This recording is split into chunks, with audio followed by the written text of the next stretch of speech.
The residential C&D Subcommittee will come to order. It's February 9th, 2021. The first item on the agenda is the approval of the March 10th, 2020 minutes. If everybody has had a chance to read them, do I have somebody who'd like to make a motion? I'll make a motion to approve. There a second? I'll second. All those in favor? Aye. Aye. I should have asked if there were any additions, but I didn't hear anybody quickly asking for some changes. Then we go on to the solid waste recommendations, which is the bulk of what our meeting is about today. And who's going to put the impact effort matrix up for us? I can do that.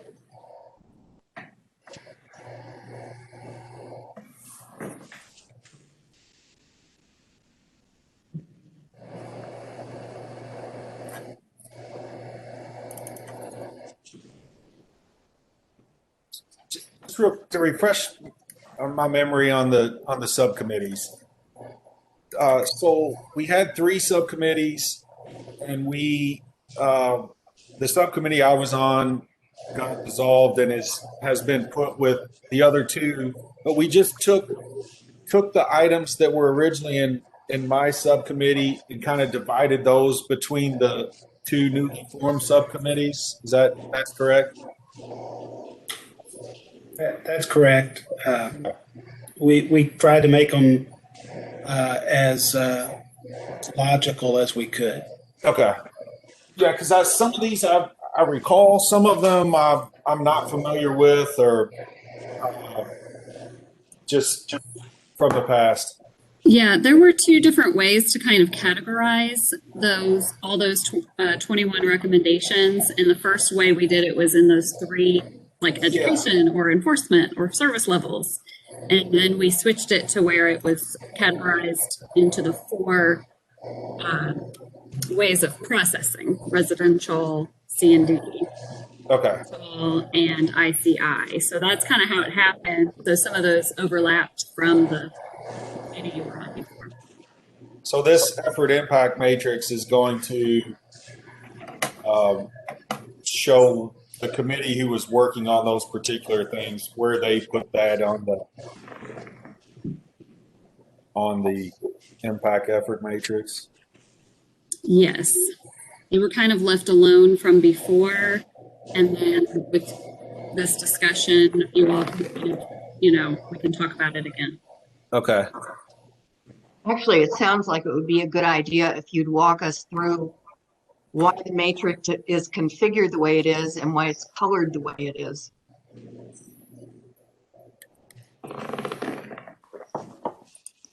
Well, I can say that the orangish ones are the residential ones and the greenish ones are the C&D ones. So that's the color code. And then the impact goes to the top, so low to high, and the effort goes low to high to the right, and it forms those quadrants. And I know our committee, the education committee at the original onset, didn't really use this graph as, we didn't make the axes like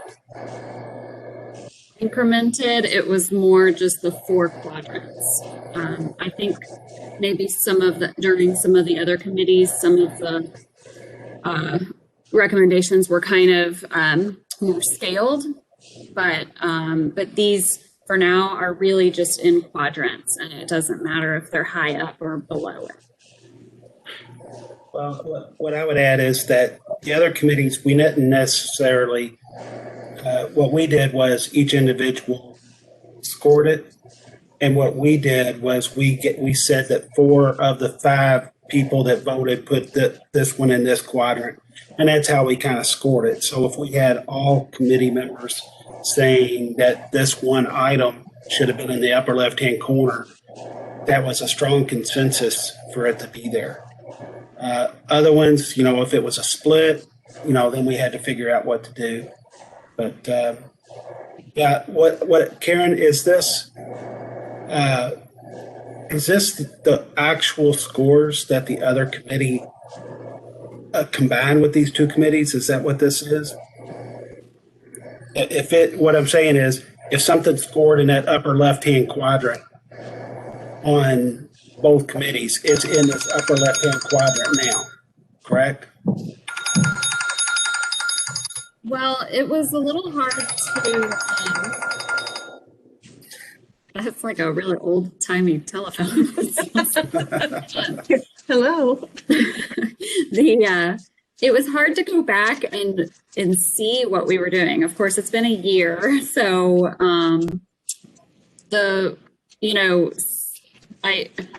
so it was hard to tell. There were a few recommendations that are in the list in the book that we told you to kind of go through and look at that weren't on this impact effort matrix that was left over from before. And we were trying to figure out why, why were those left off? So we kind of made some assumptions in trying to remember, but I think that I just sort of feel like we need to start fresh maybe, or I don't know. It was hard to understand what we had done before, especially. Could you give us an example of one of the ones, or not in exact words, but one of the ones that was left out? Well, this at the front there, the contract for processing and recovery of USD bulky waste.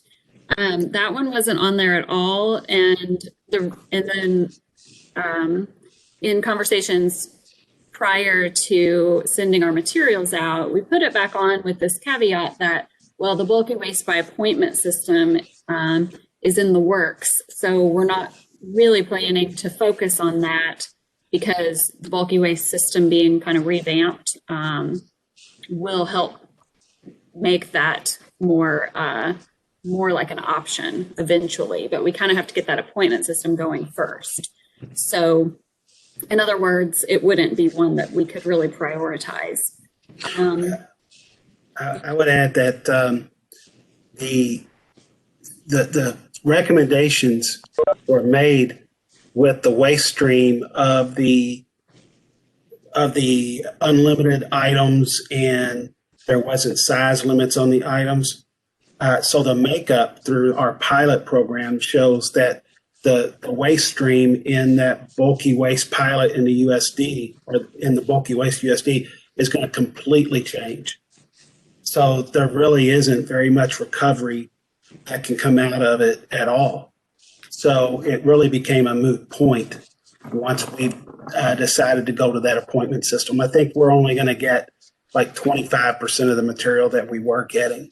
And almost all of that is going to be a couch, a mattress, and those types of items. So not a whole lot of recovery that can take place in those items as compared to the other one having a lot of cardboard and those types of things in it, because people would just set out their entire contents of their house, so literally they would set out the entire contents. So that's why we pulled that one off. And the other one was the enhanced enforcement of yard waste disposal ban. And really the reason that we had pulled that one off was because the board had basically already hired an enforcement officer in anticipation of doing that one. There really isn't a whole lot to discuss with it because ordinance is already in place for that enforcement to take place. It was basically something that, we needed to do that. We're supposed to enforce the ordinance already, the board giving us that person. So we're already in a position to do that. So it's kind of like there's not a whole lot to really talk about with it until we get into a little bit more how we enforce it. But, I don't know that that's something that we need to focus on as a subcommittee at this point. And what was there another one that was not there, Karen? Diane? I think the C&D debris processing ordinance wasn't on there. Is that right, Diane? But that was one that was already drafted, so I thought That was in my committee, or I remember that was one of the topics for our committee that we were somewhat working on. Mhm. Right. Now, I can't say why we would not have had that, because I think that that's a legit one. Ben, So- we didn't know where to put it on the impact effort thing. I don't know. Okay. Okay. I got you. I thought also on the yard waste ban, or towards the end of my committee, we were talking about yard waste being mixed in with C&D, or just C&D debris going in dumpsters that were going into landfills, and we were going to try to eliminate some of that, or get some of the haulers and that on board. Right. And I remember that discussion because it's going to be difficult, because where do you try to get people out of that? And a lot of that comes back to that education component first. Yes. Which is what we had discussed. And I think that it was a good conversation, but I don't know that we're creating anything for that other than talking about how we would go about that education and enforcement. I think it's pretty much at the staff level. I mean, we can start, and we will certainly be bringing it back to the board and the committee on how we would do that, but it is basically already there. Yeah. What we're going to need the haulers. We're going to need people's input as to how we can best educate people before we start the site.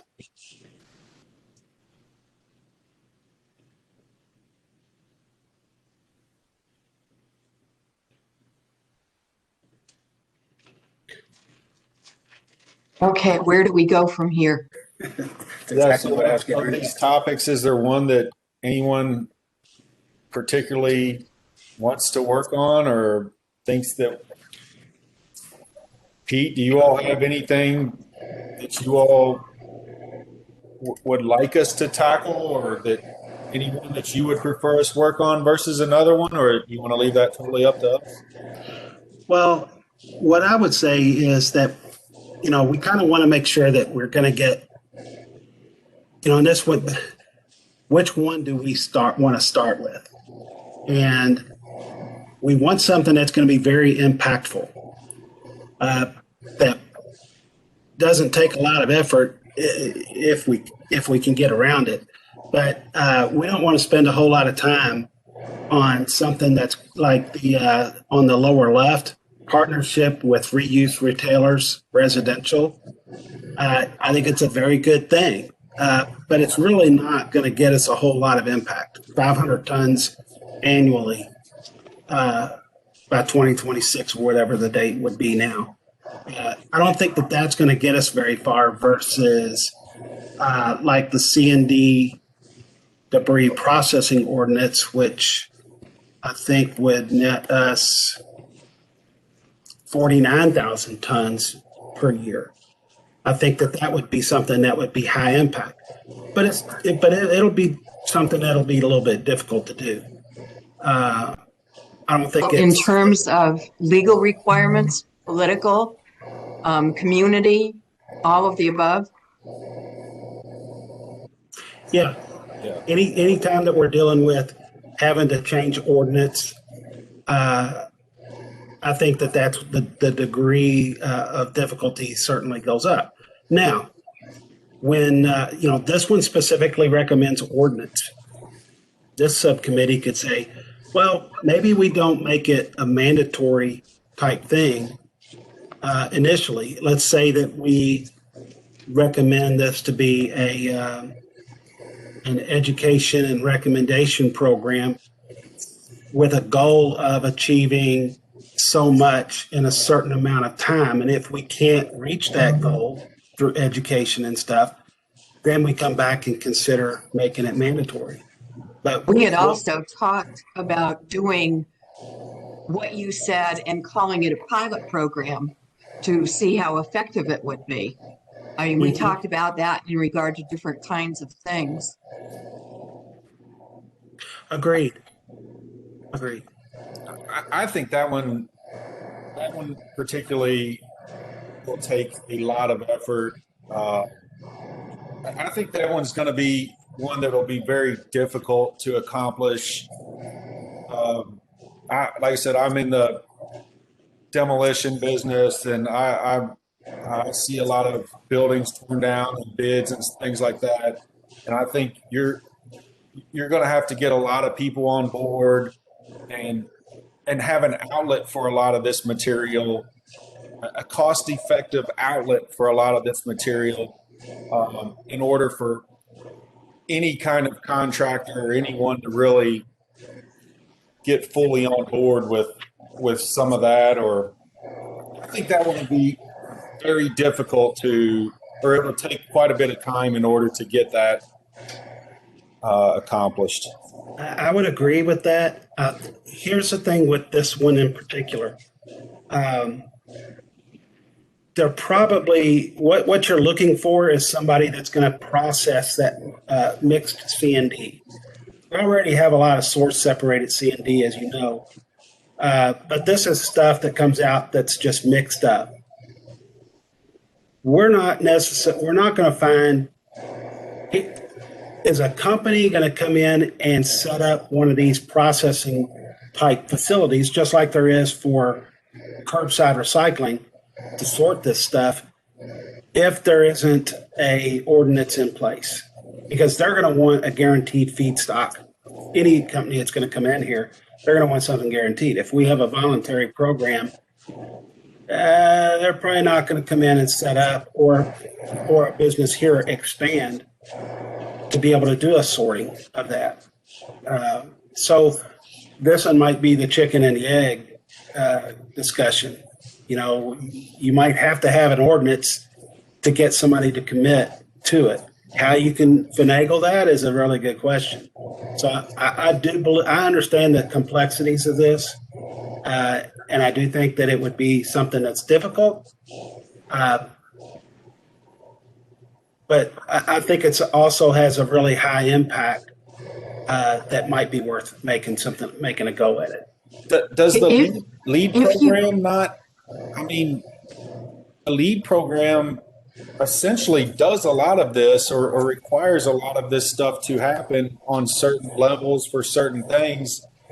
But I only think certain projects fall into lead requirements, and maybe even expanding on that a little bit, or understanding what projects fall into the lead program, and maybe expanding that into other projects could lead to a little bit more of that material being recovered, because it kind of forces that contractor to recycle or to recover a lot of that material. I agree with you. I think lead is definitely something that you would have to look at when you create something like this, number one, because it gives you a great framework. Yeah. It's already there. For those of us who don't know what it is, would you explain the program? What is the LEAD program? I can generally explain it to you. It's basically where they require, like, a building or something's going to be demolished or something's going to be torn down. They require a certain percentage of that material that's being torn down to be recycled in some way. And then they require paperwork or documentation showing where that material was taken in order to qualify or count towards the LEAD program. And how is a demolition fed into LEAD? Is it by the size of the project or location? I believe that. I'm not sure. I believe a lot of that has a couple things to do. Certain companies have sustainability goals, They want to be LEED certified. That's part of their culture. That's they actually do business by saying, look, we are ISO something certified. Our buildings are done through LEED. We have certain mechanical systems in our buildings when we build them that make them energy efficient. It's not just the deconstruction of buildings, it's also the construction of buildings. But in a lot of ways, the size of the building or who is doing that work comes into play. It could be that certain government contracts required on the federal level. Universities would require LEED certification. It's basically the bigger players, the governments, and companies that have that sustainability goals. Now, how you can, and I think that is good because you start to build an infrastructure around that. Because I'll be honest with you, I've heard from a few people that they have a hard time finding somebody that can recycle the stuff so that they can get their LEED certification. I don't know if you've heard that, Adam, but so in a sense, because Louisville doesn't have a C&D sorting, a mixed C&D sorting facility, it makes it difficult for these companies to get their to meet their sustainability goals as far as LEED certification. Yeah, my company being a concrete recycling company, we usually are one of the main things they're trying to hit because it's a tonnage, a lot of weight, and it's a easily recyclable material. So we catch a lot of material coming through the LEED program with them wanting. A lot of facilities don't have scales to weigh what you're dumping in and things like that. So that's where I'm familiar with it. And we seem to get a fair amount of concrete due to LEED programs. But like like Pete said, it's either government projects or very large corporations are who you usually see with LEED program jobs. And so if we proceeded with this, we'd be looking at smaller projects that are in LEED, and we would be looking at ones that were not necessarily government projects. Is that what we're dealing with? I think it would be interesting to understand or know the requirements or what constitutes a LEED project, because it is something I don't know. And I think once we would understand those parameters, then we could maybe look at expanding those parameters to smaller jobs or things that may not be using it already. And that right there might be a huge step. I agree. Is there a way we could find that out for the next meeting? We can look at the LEED stuff. I think at one point we pulled that up already, and we can take a look at it. I think it's a really good thought process, though, because basically what we wouldn't be saying everybody has to be LEED certified. I don't think that would be the case. I think what we would be doing is kind of pushing down some of the qualifications of LEED into the smaller market, which in a sense, if it works and it causes a company to expand to be able to process more material, we're creating more jobs, which makes it easier for these larger companies to get LEED certified in the city. So in a sense, it can actually be a jobs generator. And it sounds like that's what Adam was talking about. He was talking about if we understood LEED, we could look at what some of the better parts of that are and see if they're applicable to smaller projects. Is that a summary of what you said? Yeah, yes. And also, along with that, I think I'd be interested to understand how the percentages work. Like the way I understand it, some particular jobs, 50% of everything off the job has to be recycled, or And how did they get to that number? Or how did they decide 50%? And then maybe each job's a little bit specific because some jobs may not have the material that's able to be recovered as much as another job would. So I think understanding that a little bit more could be beneficial to potentially using that as a framework for pushing this along. Do you guys think it would be beneficial if I think that there's the National C&D Recycling Association, and see if we can't contact them. I know that we've talked to them in the past, but to see if they can kind of give us a presentation on C&D material, the lead process, and so we can get a better understanding of it. I think that's an excellent idea. The only thing I would like is that instead of selling us on the idea that there are some specifics in whatever they tell us, so that we could address some of the things that Adam has brought up. In other words, not just a huge global overview with some real framework within it. Okay, we'll see what they can give us. We might have to join an association to get access to some of that, but I don't think anybody would have trouble paying for a C&D membership and to that organization so that they would do something like that. Yeah, we can certainly give it a shot.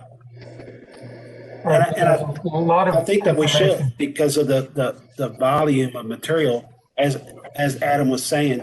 C&D is heavy, so if we recovered that 49,000 tons a year, that's more than recyclables that we're getting from curbside recycling from all over Jefferson County. So it would have a huge impact on our diversion rate. I think that you would get that amount easier. I think you would see large numbers, tonnage wise, that would go along with that, or as far as an impact, it would be a great number impact. Okay. Mr. Chair, can I add a couple of comments? Certainly. The couple issues with the LEAD program. There's a lot of resources out on the web with regard to LEAD. As far as lead construction and the likes. And a lot of times construction companies do not have sufficient space to locate 3 or 4 different dumpsters for various commodities. And they don't want to suffer the economic burden of having 3 or 4 different dumpsters for different commodities, and particularly, and Pete, don't get me wrong, and with the low cost of construction demo disposal that we have in Jefferson County, they're in this day and age after COVID and whatnot, people they're looking at their cost of projects and maybe not so heavily weighted towards their sustainability goals. Do you know how much longer life is available at our current construction demo facility for Ralph Avenue, Pete? At Ralph Avenue, I wouldn't expect it to be there much more than 2.5 more years, if that long. Because I think Adam would agree, as long as the facility's open and available, that's where a majority of the construction demo material is going to within the county. And I mean, it doesn't take a rocket scientist. You could just go out there and count the number of trucks going in there. They're doing a great job. Hopefully it's going to have a benefit in capping that site. But there's a lot of material going in there. And I don't know that, the LEAD program with an LG&E, it'll work. With a Humana, it'll work. With the Young Brands, it'll work. But when you get into some of the smaller and mid-sized projects, they aren't as apt to go towards a LEED certification, whether it's bronze, silver, or gold, or platinum, I believe is a fourth category. Right. Bruce, I understand what you're saying. I think that the big players are already there. And it would be how it would be modified down. And also just keep in mind that this particular ordinance would be geared towards mixed C&D processing, is my understanding of it. So it would fit right in with the places that don't have enough space,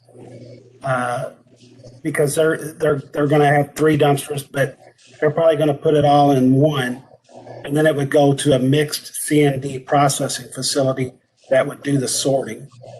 So it's not necessarily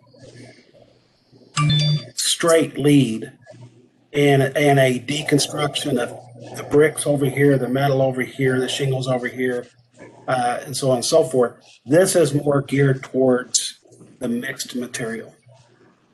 Okay. Do you feel like that's, I think you're going to have a hard time, and we've talked about this before, but sorting that material is very, very difficult. Well, there's somebody that did try it here before. Yeah. You know, they made a go of it. It was actually working well. The recovery was upwards of 60 to 70%, if I'm not mistaken. The problem was that it was just out of competitive towards landfill prices, and landfill actually, when they opened up, the landfill kept lowering their price until they went out of business. But the concept is there. I believe that it works in other places. It's just that if you're going to get matched out because of landfill price on a process that we know works, then that's where an ordinance might have to be in place to make it happen. That's like what Bruce is saying with Ralph Avenue open and what they're charging now to dump C&D. I mean, it's a no-brainer to take that stuff there, and at that rate, no one's going to separate anything out, or it's not cost effective because they're so inexpensive to dump there.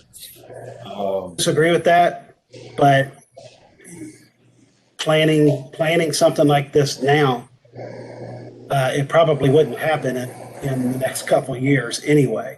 I agree with that. So it may be that when that place is closing out, that we would have something that would be potentially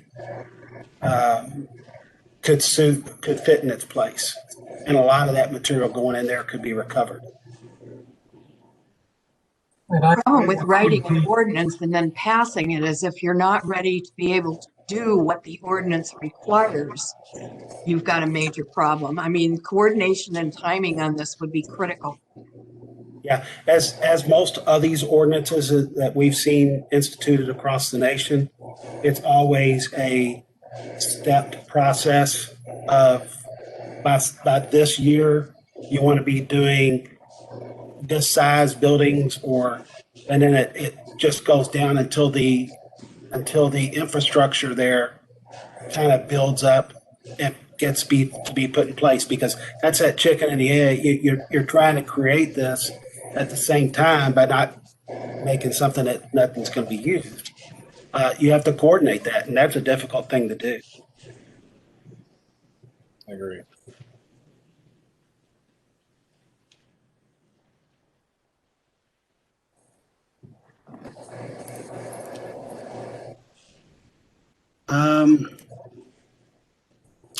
Some of the other ones that we've got up here is the expanded marketing campaign for recycling and composting. And that one's already been approved. We don't have to worry about that one. Does that mean we're doing it? Well, that means that that there was a proposal given to the board approved it, and we have to decide what to do with it next. And that was whether or not we want to start that one and can see it through, or do we want to do another one? I think that's what the committees need, and the committee. I thought with that one, the one we just mentioned, that the next step was design. I think so.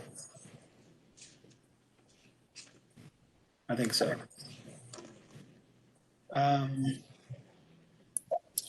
And Pete, I don't know if I have to look at it a little closer, but I don't know if the art grant and some of the education that's going on with that would go hand in hand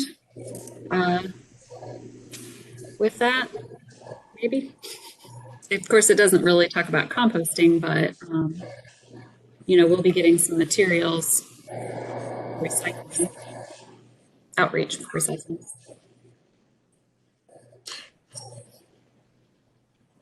So you're saying that that could be that could actually be rolled into the USD program on the cart distribution? Yeah, if we looked at it that way, we could possibly consider it that.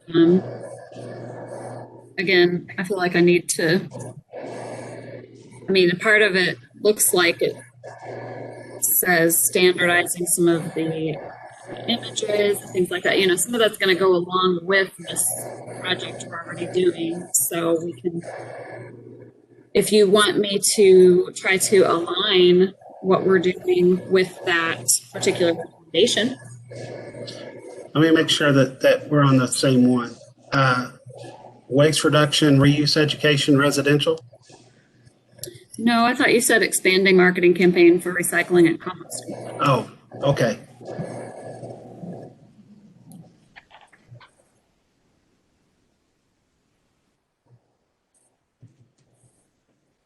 Just because I know with that program, we're going to have some materials made. I don't know. No, I think that's actually a really good idea. And what we can do is we can kind of utilize the recycling partnerships resources. Yeah. And knowledge on that. Yeah, I think that building that into that. So that might be something that we can certainly kind of combine. But it would definitely need to be, it can kind of roll out in the USD, but we would want this to be something that is doable throughout. Yeah.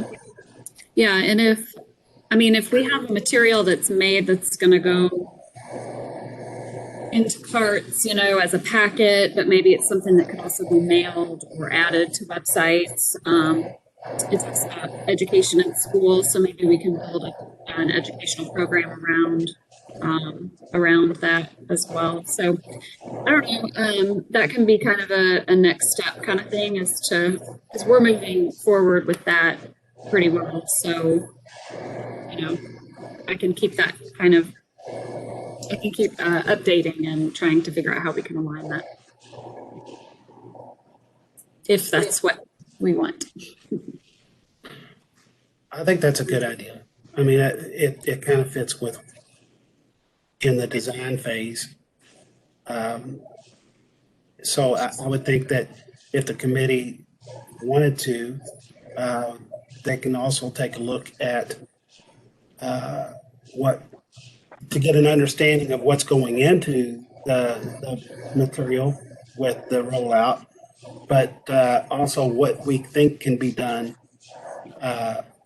in this regard. And maybe that will suffice as the design of what we're trying to do. Well, isn't it a good segue as well into the countywide service level standards for single family recycling? You know, I think that it would. It's kind of like rolling this out in a USD, getting a understanding of how this works, and maybe creating a program that if it works well, then it could be part of the countywide service level standards.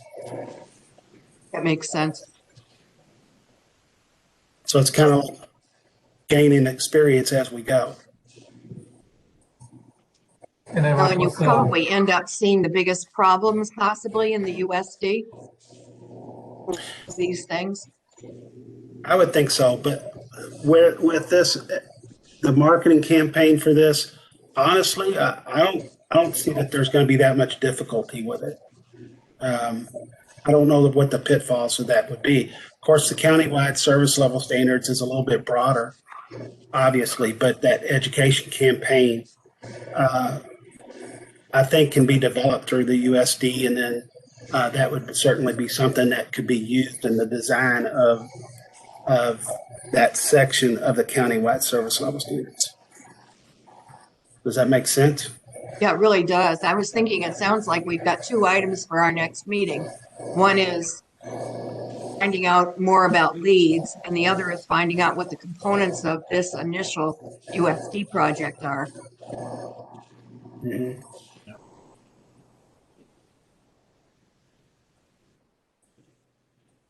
Agreed.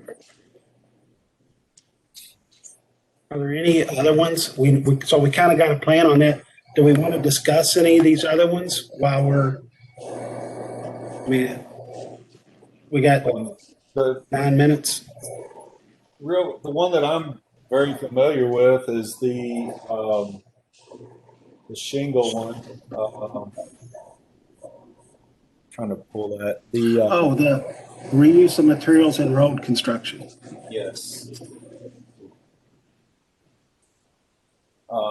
I thought, I'm trying to find that real quick. This is just a real quick overview. This is another thing that our company does. We recycle roofing shingles to be put back in asphalt pavement mix. The market for that has become non-existent due to the low fuel costs. As fuel costs raise, that raises the cost of liquid AC, which is a main component in asphalt. And the asphalt producers found that they can use a certain percentage of recycled shingles in order to take the place of that liquid AC, therefore they would use less of that, saving them on their cost to produce the asphalt. There is some of the, I guess, asphalt producers found that their guys may not particularly like to lay asphalt that's got shingles in it quite as well. But I don't think as far as the quality of the product, it doesn't suffer at all. But it is something, and I think the number said was it 5,300? I think that number is very low. I think you could easily recycle 10 to 20,000 ton of shingles a year to get put back in asphalt mix if you had the outlet. If the asphalt producers were on board or were almost somewhat forced to use the material in their asphalt mix, I think that's something that could be looked at without too much effort. And then once you got into a little bit and you maybe got the asphalt producers involved there, and then you may have some additional feedback or pushback. But that is one that I'm very familiar with. Adam, could you tell me kind of like what the price point difference is in relation to how much would it cost end of job, like on a cubic yard basis? Are we talking about $50 or $1? Because at a certain point you have to look at your pain point and what people will do. If it's worth it for us to reduce that material going to the landfill in the long run, are we willing to pay a little bit more? We're probably not going to pay a whole lot more. But if there's not that much, then you have a decision to make. And I can't tell you that because I'm not an asphalt producer. I don't know the breakdown of cost if you put shingles in the mix or cost if you don't put shingles in the mix per cubic yard. I don't know that. Is that something that you can find out? I think so. Yeah, I have enough people that I know in the business that I could entertain that. But I think again, it all depends on the liquid AC cost or fuel cost at the particular time. So the cost to produce a cubic yard of asphalt today is far less than it was 6 years ago when fuel prices were $4 and $5 a gallon. But where that point is, I don't know. I don't know. Yeah, so it would seem to be that it would be something on a scaled basis. If your oil prices are here, then the price difference is going to be this much. But as it comes up, that price difference gets to be less and less. So that would be interesting to find out where that pain point is. And I don't know if you can ask them based upon that. Well, let's say that your AC costs you this much money versus this much money. Where does that scale lie on when you would start to use shingles? And that, I think there's a lot of factors that go into that because I think the percentage of shingles that they would put in their mix would vary depending on what type of mix they were putting out, surface or base. I mean, if they're producing base, I think they'd add that percentage because essentially that's not the top layer of asphalt. That's just the base. And then you're going to put a surface on top of it. So I think at the time they were putting a larger percentage in the base than they were in the surface. And I think that varies just depending on the project and depending on the specs of the job. That's where I think we might be able to go in and an ordinance or something where you said, hey, for every cubic yard of base asphalt you put down, you must run 1% of shingle in there or something of that nature, to where I think it would be a minimal impact on the asphalt producer, but that 1% would turn into a large amount of shingles getting recycled if that were used in the majority of the asphalt they're producing. There's quite a few factors that I can't tell you as far as how the cost and percentage works. Adam, would there be an industry expert that you know that might come to one of our committee meetings and kind of talk to us about it? Yeah, and I can ask around some of oval paving, back asphalt, some of the real big asphalt producers. I can ask them a little bit more if they would be interested in coming to our meeting and speaking to those points. Or that may be a stretch, but I'm pretty sure I could get some of them to relay some of that information to me that I could relay to you all that might help with this particular one. Mm-hmm. Well, that's 3 things. Yeah, I can work on that one. Actually, that's not bad for me. Yeah, fairly productive for 45 minutes. It really is. Are we ready to move on?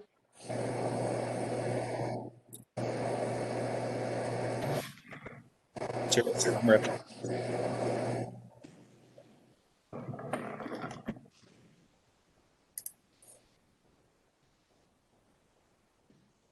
Find the agenda. I think the agenda just has next steps. So I don't know, do we want to reiterate our next steps or do we feel like we're covered? It sounds like we've got 3 of them. Yep.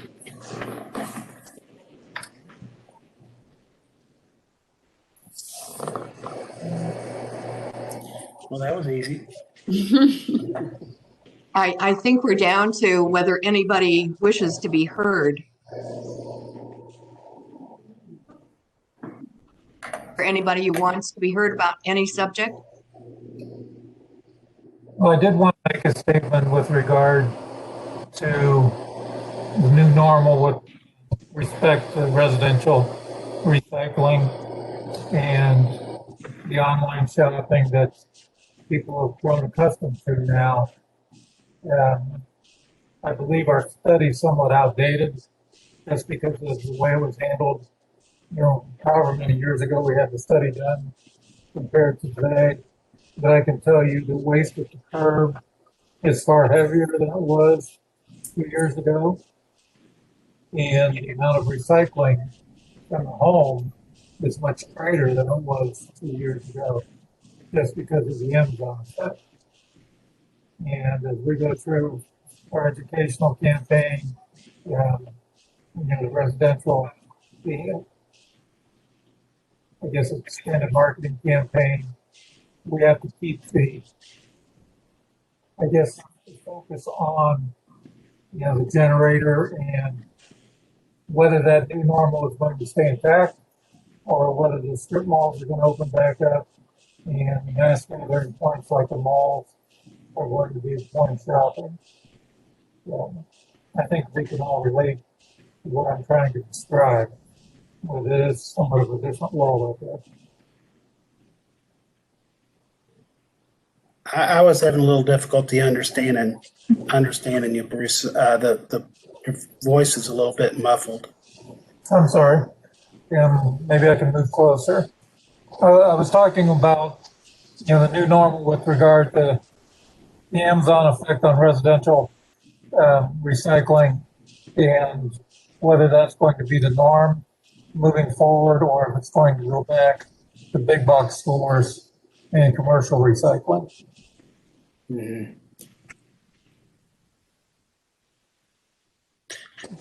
And just keeping that in mind as we look at a couple of our highlighted efforts.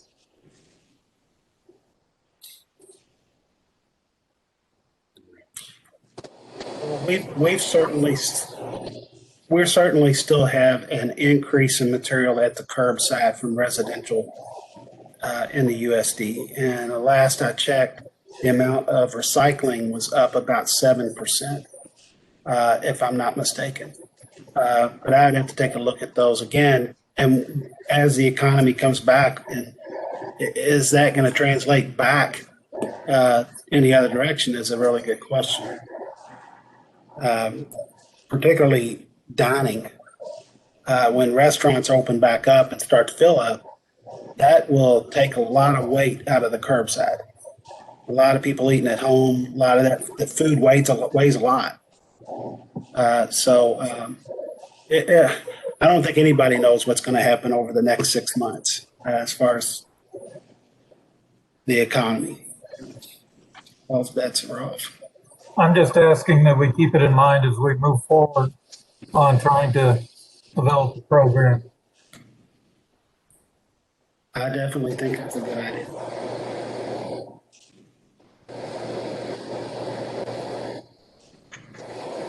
All right, our next meeting is scheduled for March 9th, which is another Tuesday. And one of the things we said we would talk about is whether or not the schedule is beneficial to the largest number of people on the committee. Is there anybody who really can't attend during this time frame?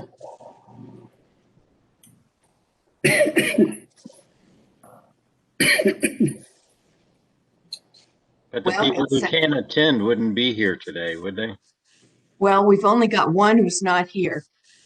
Okay. And I agree with what you've said. I think that there are issues sometimes. I think that if we ever get out of our houses, things might be different. But shall we stay with the schedule in the interim? I would agree. Okay. It sounds like our next meeting is March 9th. On my calendar.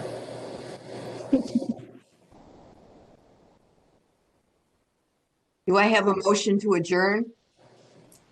Motion. Second? All those in favor? Aye. Thank you. Thank you, Sandra. Thanks, everybody. Chair, can I ask a question of the committee? I'm sorry, I was on mute. Certainly. As we're considering going back, I honestly feel like that the virtual meetings has been a benefit in a lot of ways. In the fact that we spend a whole lot less time traveling and more time getting work done. I feel like that the virtual meetings have worked out pretty daggone good. I'm just wondering about going back to in-person meetings, and what I would never recommend is some people being in person and some people being virtual. I've been in those meetings. It's dang near impossible because of background noise. You're on mute, Sam. Sandra, you're on mute.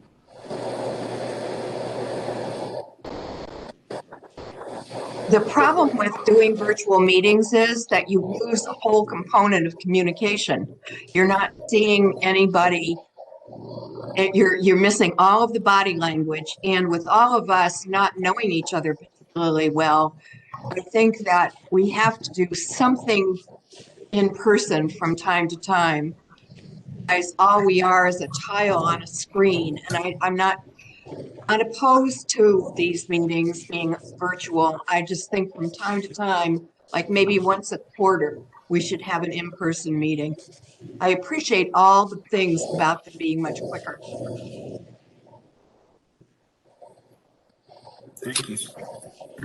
Just ask people to start to consider it, however we want to go. But I do agree that an in-person meeting would be something that we would want to do definitely, at least periodically.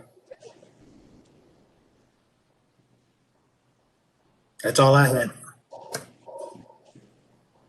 See you next month.